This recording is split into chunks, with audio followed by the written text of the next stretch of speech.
Welcome to the short free webinar on 7 ways to resolve conflict at work. Let me briefly introduce myself. I'm Nicole, founder and chief courage officer at Neon Shed. I help organizations and individuals eliminate bullying and sexual harassment at work and ignite courage in leaders and teams. I've got over 20 years experience in communications with over a decade in workers' comp and work health and safety. I've worked for both safety regulators in New South Wales, the Workers' Comp Insurer, and the Independent Review Office. I'm the host of the podcast Under the Rug at Work and also the Dark Sides of Work Summit and the World First Lived Experience Summit for Bullying and Sexual Harassment at Work. Now, Neon Shed brings light to the dark sides of work and gives people the tools and options to know how to have a safe workplace. And Saranne, I'll hand it over to you to introduce yourself. Thanks, Nicole. So I am, Saranne Segal, Director of Segal Conflict Solutions. With a background in law and extensive experience in conflict resolution, I'm passionate about helping individuals and organizations navigate challenging situations and foster healthy communication. I've witnessed firsthand the transformative power of effective conflict management in both personal and professional settings. And I've had, over the years, I've had the opportunity to work with small to medium-sized organizations where I've guided teams through challenging conflicts. I've facilitated mediations, conducted workplace investigations, and also conduct conflict resolution workshops. I also host my own podcast called Peace at the Water Cooler. And yes, so that's me. Thank you, Saranne. Thanks, You're welcome. And thank you for coming to chat with me about this topic because, as you know, it is quite difficult and uncomfortable. And what we do in our organizations is to help make that tough stuff easier. So let's chat about how we can do that in 7 simple ways. And the first way is being prepared. Did you want to share a little bit more about that? Yes, so preparation, it seems really obvious, but it really is one of the keys to resolve conflict in a good, constructive way. I always say never have that conversation in anger when emotions are high. So, decide on your objective. What are you aiming to achieve? It may be a simple apology or an acknowledgement of behavior, or maybe you want a person to change their behavior. So really think about, what are your goals? What is your objective? Look at the frequency of the situation. Is it a one-off? Does it happen repeatedly? Knowing this will help guide your approach. Collect evidence and gather facts. This is really important as well. Whatever evidence you have always helps having that constructive conversation. And then, as I said, identify potential solutions. Really think about it's a proactive approach, and it really helps propose constructive options during the discussion. So yeah, preparation is important. Thanks, Nicole. It is. And if you're prepared, you can be more open in your communication because you have that structure and that support behind you. And if we're able to openly communicate and support each other, we're able to nip issues in the bud earlier. So before it festers and becomes a big issue, it's much easier to have a quick conversation to start with. And sometimes that can be as simple as saying, hey, I think there might have been a misunderstanding or a miscommunication. Can we just have a quick chat to make sure that we're on the same page? I want to make sure we have a good working relationship. And I just feel like something's a little bit off. And I've done that before. And it really does help resolve some of those really simple misunderstandings. So make sure that you are encouraging that not only within yourself, but within your team if you have one. And make sure that you are listening to all perspectives. So we've heard the saying before, seek to understand before you're understood. And often people listen with the intent of speaking rather than with the intent of understanding. So, and I know that ties in next with your point about emotional intelligence, Saranne. Absolutely. So you've got to bring emotional intelligence to the table. And that's really, in essence, being aware of our emotions and the emotions of others. That involves, one of the things is empathy. So seeing the situation from the other person's perspective. So if Mary's late for work every day, she's been late for the last 3 weeks and she was always on time before, don't just reprimand her. go, try and understand where she's coming from and what's happening. Maybe she's a single mother who's struggling to get, her kids to school, and maybe you can think of options to help her. So always try and see things from the other person's perspective. This really builds trust. Individuals, when people think that their feelings and viewpoints are being, understood and respected, that really builds trust, and that really helps the conflict resolution process. And it also reduces defensiveness, which is really important. And then active listening as well, which is really, really key. So I would say active listening requires, it's the art of listening, to quote Simon Sinek. It's not the art of hearing. We can all hear, but do we actually listen? And that really requires giving the speaker your full attention. It involves verbal and non-verbal cues, and ask clarifying questions, just to ensure that you've understood the speaker, the other person's viewpoint. So that's emotion. Really important. Yeah.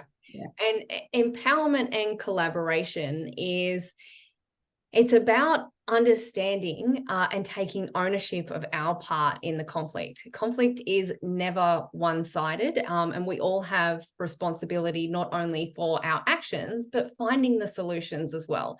So being part of that resolution process leads to more sustainable outcomes, more trust, more support, and encouraging people and yourself to find common ground on issues, and even saying something like, I'm practicing being courageous today, and I really want to work better together. So can we have a quick chat about this issue or this conflict? So we don't want to get it to mediation or to a higher level of conflict, but if it does get there, Saranne is your woman to fix this.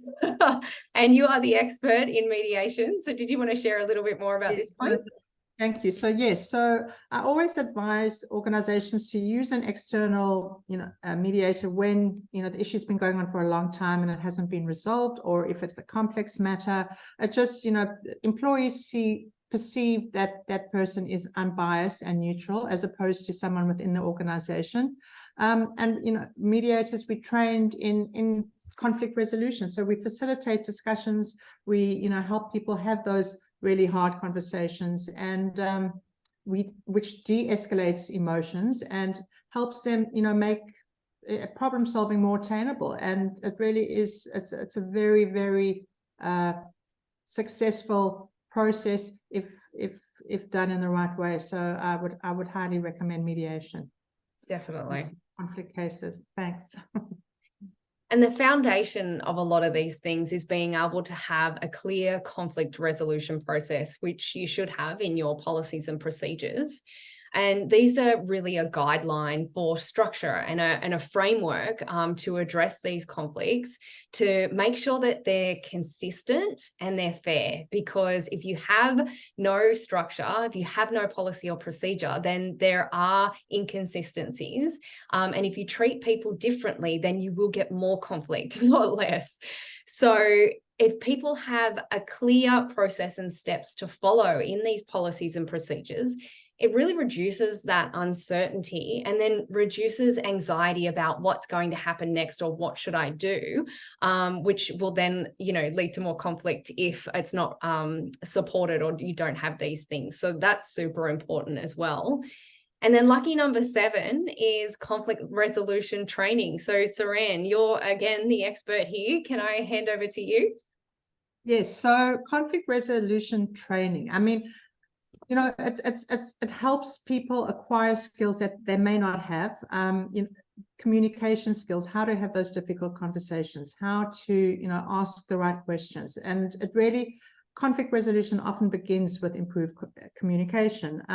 And yes, it's also when we recognize early signs of conflict, that's conflict prevention. That's really essential as well, not just on the resolution, but trying to prevent it in the first place. And of course, it fosters a positive work environment, and leaders play a crucial role here in shaping a workplace culture that values conflict resolution skills. So I would highly, recommend conflict resolution training for all organizations. And just to add that the recent reforms at work, which I think came into play in November, it places a positive duty on organizations to ensure that their employees get sexual harassment training in particular. So it really is important to take that into account. Definitely. And people watching today might be thinking, oh gosh, it sounds really good, but where do I get that? And Saranne, you have you have a conflict resolution training that you provide. Can you share a little bit more about that? Yes, so I've developed this course, and I'm really passionate about it. I see that it really, it helps employees and managers with practicing, and it's a very interactive course. So it really helps people have those difficult conversations, and I give them my participants a conflict resolution toolkit, and just it just helps them have those difficult conversations, and it really just enhances conflict resolution skills and prevention. So yes, I would highly recommend it.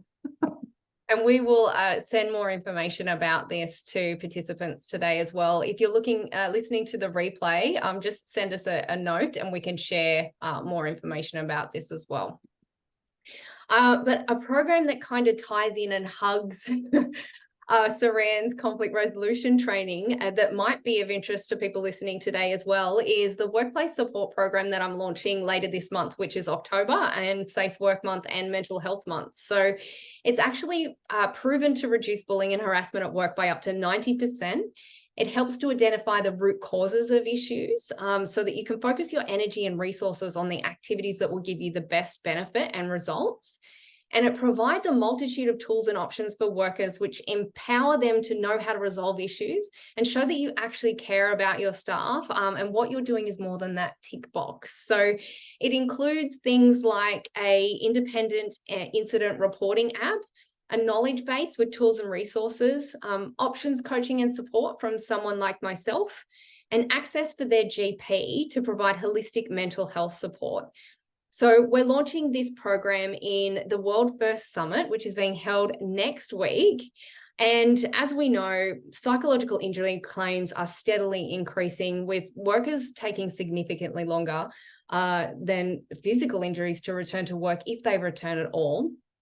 And the same ways of working and the same ways of thinking will continue to get us the same results. So what I want to do is take a new view and discover solutions to these dark sides of work with people who live and breathe it. And that's what the summit's about. So in the summit, we have Dr. Donna Stemmer, who shares more about how the program is transforming organizations in New Zealand and the importance of a case-based approach.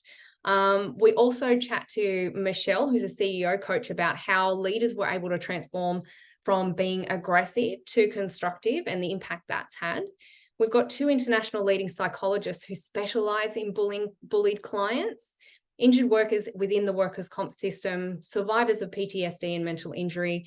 And I actually share my story for the first time and why I started Neon Shed and how I built it back after complete burnout. So you can get lifetime access this week with a half price discount by using the code HALF-OFF.